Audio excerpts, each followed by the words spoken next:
बिस्मिल्लाहिर्रहमानिर्रहीम। मेरा नाम तहसीन मज़हर है और आप मेरा चैनल देख रहे हैं लर्न एंड फ़न। कल मैंने आपको बताया था कि हम लेटेस्ट रिसर्च पेपर कैसे डाउनलोड कर सकते हैं, और ये जो इंस्ट्रक्टर का बार बार इतराज़ आ जाता है कि आपके रेफरेंस काफ़ी ओल्ड हैं, तो हम न्यू रेफरेंस के साथ पेपर कैसे डाउनलोड कर सकते हैं। तो आज मैं आपको बताऊंगा कि हमने पेपर तो डाउनलोड कर लिया है, पहला प्रोसेस मुकम्मल कर लिया।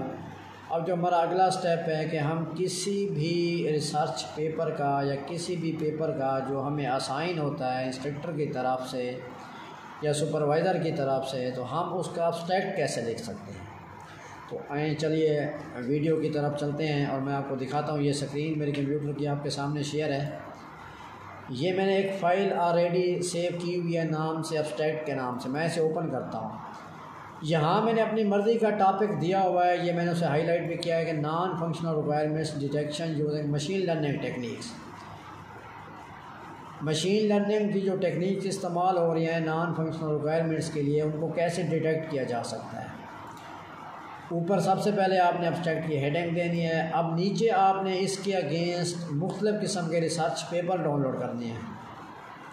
ये याद रखिएगा कि अब्स्ट्रैक्ट की दो इकसाम आजकल बहुत अहम चल रही हैं। एक ये है कि जिसमें आपने अब्स्ट्रैक्ट के अंदर ही सब कुछ बताना होता है कि आपके फंक्शन कौन से हैं, आपके ऑब्जेक्टिव कौन से हैं, आपके रिसर्च क्वेश्चन कौन से हैं और आप मेथडोलॉजी कौन सी इस्तेमाल करें। और ये बाकायदा आपने अब्स्ट्रैक्ट के अंदर छोटी छोटी हेडिंग्स देके बतानी है। जबकि जो दूसरा चल रहा है वो ये है कि आपने सिंपल जिस तरह मजमून लिखा जाता है इंग्लिश में, आपने उसे इंग्लिश फ़िक्रे में सब कुछ बताना है। तो मैं आपको दूसरी टाइप्स के बारे में बता रहा हूँ जिसमें आपने जस्ट एक सेंटेंसेस की शक्ल में बताना होता है हेडिंग्स को छोड़कर। तो टॉपिक आपके सामने स्क्रीन पे नज़र आ रहा है आपको। मैं चलता हूँ जी। मैंने इसके अगेंस्ट मुख्तलिफ डाउनलोड किए हुए हैं पेपर। सबसे पहले मैं ये अपना पेपर देखता हूँ। इसमें देखें तो ये नॉन फंक्शनल रिक्वायरमेंट्स, ये एक मेरे पास एज ए टॉपिक मुझे मिला हुआ है। अब अगर ये एज ए टॉपिक मुझे मिला हुआ है तो मैं ये नहीं कर सकता कि मैं इसका सारे का सारा अब्स्ट्रैक्ट उठा कर डाल दूँ। ऐसा नहीं करना, ना ये ऐसा होता है रिसर्च पेपर के दौरान। आपने इसमें से फ़िक्रे देखने हैं कि आपके टॉपिक से रिलेटेड कौन कौन से हैं। मसलन मैं ये पहला फ़िक्रा पढ़ता हूँ, एक की aspects of software qualities when software has been operate functionally and meet user need. ठीक है, ये एक जनरल फ़िक्रा है जो हर किसी में आ सकता है, आप इसे कॉपी कर लो। ये कॉपी हो गया। इसी तरह यहाँ से मैंने इसे कंट्रोल सी के साथ कॉपी किया, ये मैंने इसे यहाँ पेस्ट कर दिया। ये मेरा एक जनरल सिंटैक्स आ गया। अब इसी तरह मैं एक नया पेपर और ओपन करूँगा। मसलन ये वाला पेपर मैंने ओपन किया। अब ये भी मशीन लर्निंग टेक्निक के ऊपर है। याद रखिएगा कि आपको एज ई टॉपिक पे पेपर नहीं मिलेंगे, कोई एक आध मिल जाए तो और बात है। मोस्टली आपको एग्जैक्ट टॉपिक जो आपका है उस पर नहीं मिलेंगे। अब ये देखिए, इसके सेंटेंस पढ़ने की कोशिश करता है सिर्फ अब्स्ट्रैक्ट को। अब अगर ये ज़रा गौर से देखें तो ये जनरल सेंटेंस लिखा हुआ है फंक्शनल नॉन फंक्शनल रिक्वायरमेंट्स का, मैं इसे अपने अब्स्ट्रैक्ट में डाल सकता हूँ। इसी तरह एक आगे चीज़ लिखी हुई है, मैं उसे भी अपने में डाल सकता हूँ। ये जो अब्स्ट्रैक्ट में लिख रहा हूँ फंक्शन, यहाँ तक जो सेंटेंस है मैं उसे आराम से अपने जो ये बना हुआ अब्स्ट्रैक्ट उसमें अंदर मैं डाल सकता हूँ। अब ये आप ज़रा गौर से देखेंगे, ये आपके सामने अब्स्ट्रैक्ट बनता हुआ आपको नज़र आता जाएगा कि ये अब्स्ट्रैक्ट मेरा तैयार हो कैसे रहा है।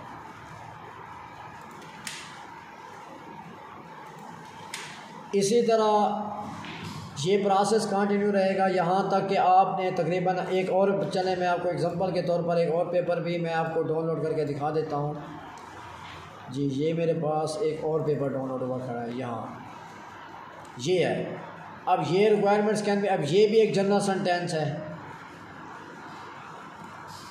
ये भी हमारे पास एक जनरल सेंटेंस है। इसको भी मैं कॉपी करके यहाँ से मतलब कॉपी करके अपने उसमें पेस्ट कर सकता हूँ। जो मैं फ़ाइल बना रहा हूँ वर्ल्ड वाली, ये भी यहाँ पे मैं फ़ाइल बना रहा हूँ, ये यहाँ पे आ गया। अब ज़रा देखें कि मेरा जो है अब्स्ट्रैक्ट किस तरह बन रहा है।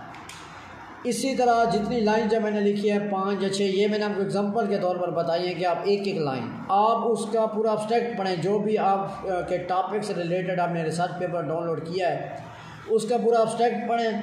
जो जो सेंटेंस आपको अपने टॉपिक से रिलेटेड लगते हैं आप उनको एक अलग फ़ाइल में कॉपी करते हैं।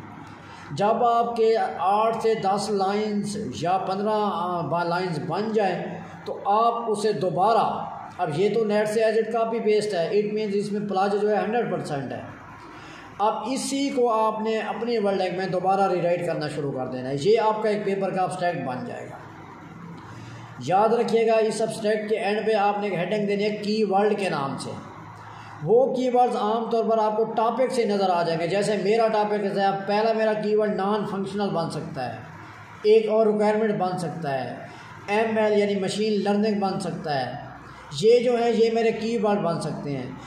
फंक्शनल रिक्वायरमेंट्स मेरा कीवर्ड यहाँ बन सकता है। ये कीवर्ड्स हुए हैं, इनको आपने नहीं छेड़ना।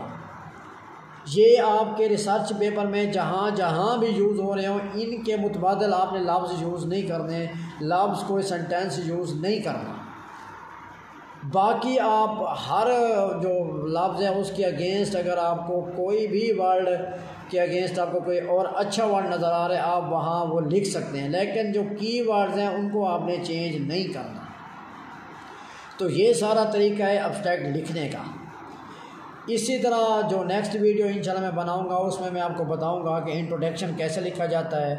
और याद रखिएगा कि अगर आपने कोई टॉपिक सिलेक्शन में आपको कोई मसला नज़र हो या आपको फिर भी अब्स्ट्रैक्ट लिखने में कोई दुश्वारी पेश आ रही हो, समझ ना आ रहा हो, तो आप नीचे कमेंट्स में या मुझे पर्सनल इनबॉक्स कर सकते हैं। शुक्रिया।